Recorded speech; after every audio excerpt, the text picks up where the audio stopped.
It's important to understand what the 5G is doing and what they say it's doing. We're told on the IEEE beamforming document that this technology cooked your eyes like eggs in World War II.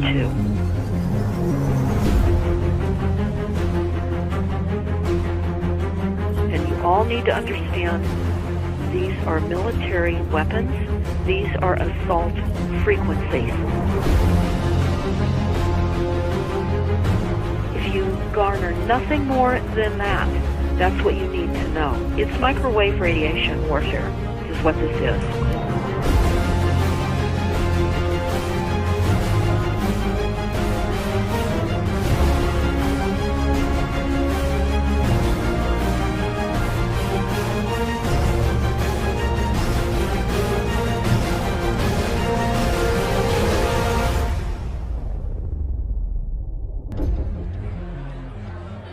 Ladies and gentlemen, please join me in welcoming to the National Press Club Federal Communications Commission Chairman Tom Wheeler. It's an honor to be here at the National Press Club. The first generation wireless, 1G, was voice. The second generation, 2G, allowed both talk and text. Third generation, 3G, the internet, in a limited way. And today's technology, 4G, completed that digital migration. But if anyone tells you that they know the details of what 5G is going to become, run the other way. This video is brought to you by the number 5 and the letter G. And pretty soon, everything else will be too. You must consider the whole part played by electricity in nature.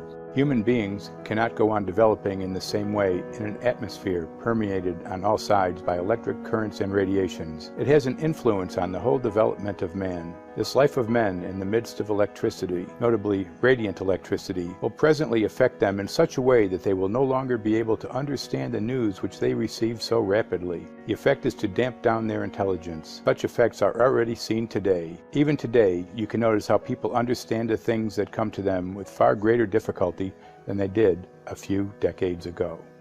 Rudolf Steiner, 1924. Rudolf Steiner noted that in 1924, since then our atmosphere has become far more permeated with electric waves of widely diverse types. There's no doubt now that electric waves, electromagnetic forces, cause direct biological effects. There's thousands of peer-reviewed papers on this subject. There's no doubt about it. But what are these effects? How are they affecting us? What can we do about it? We're now at a stage where we're putting in what's called 5G, which is a special type of broadcast for high-density information transfers. And it turns out that this is the same frequency bands that are used in crowd dispersal weaponry.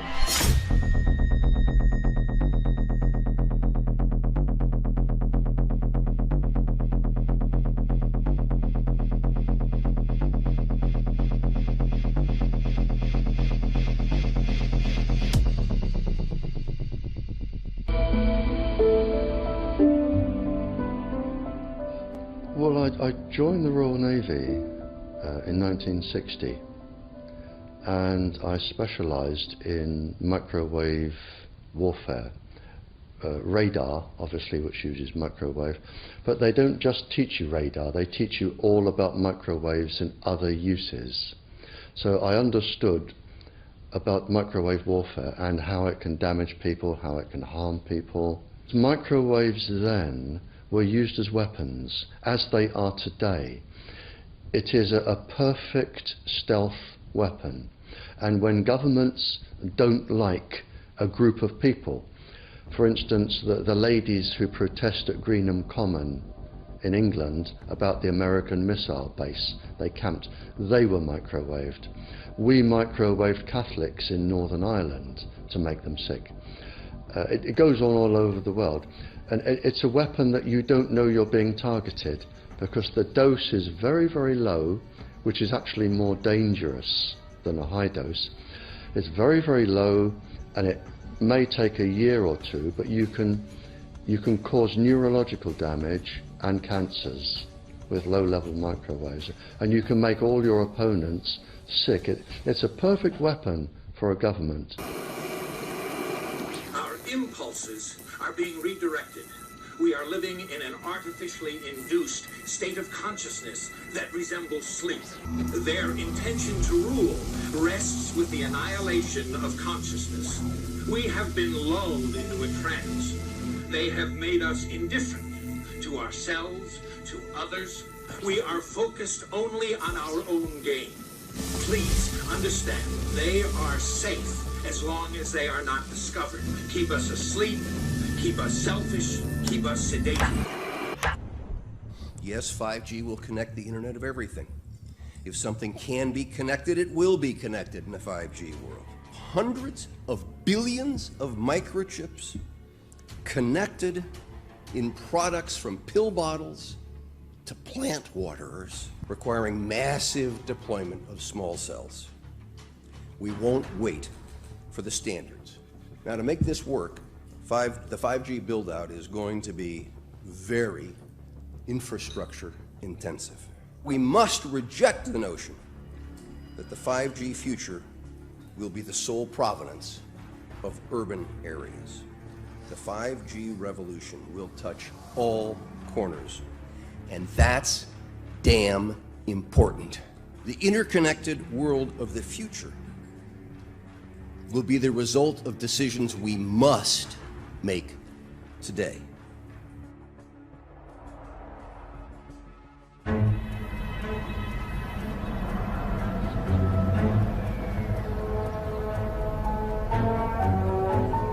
The main issue before us today is Senate Bill 637 and Senate Bill 894, the former by Senator Hugh and the latter by Senator Knopf.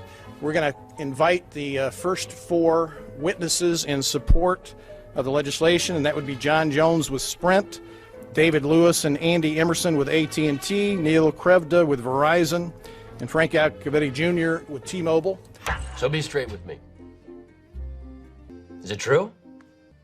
It could be. No, well, very few cases. There was an unfortunate incident out in Iowa. Look, gentlemen, practice these words in front of the mirror. Although we are constantly exploring the subject, currently, there is no direct evidence that links cell phone usage to brain cancer.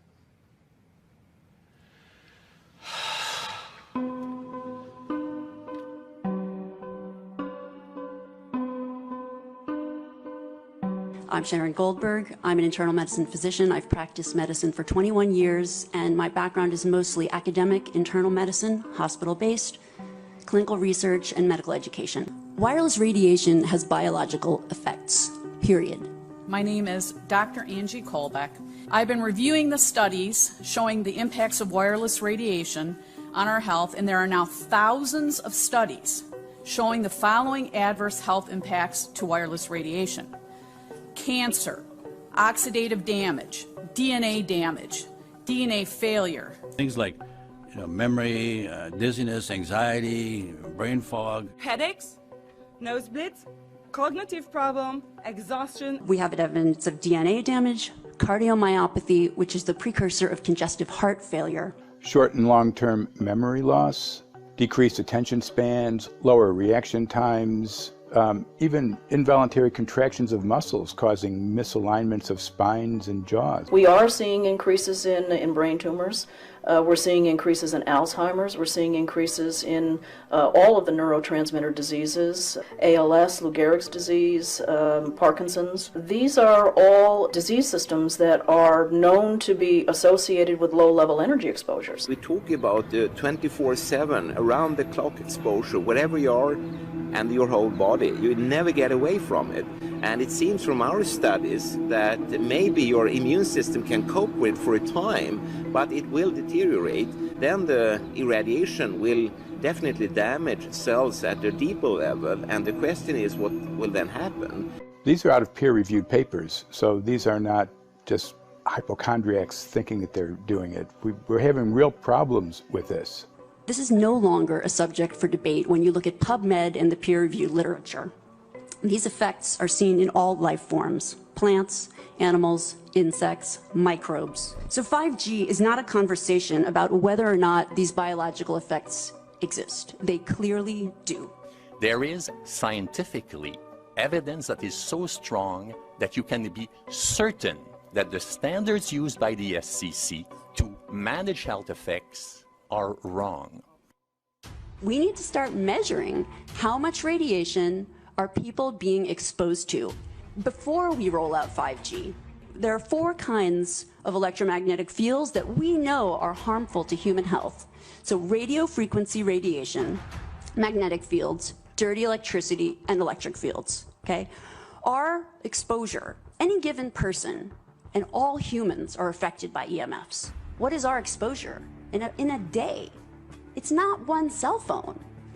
It's cell phones, it's multiple wireless networks, it's smart meters, it's cell towers. It's this sandwich, and it all adds up.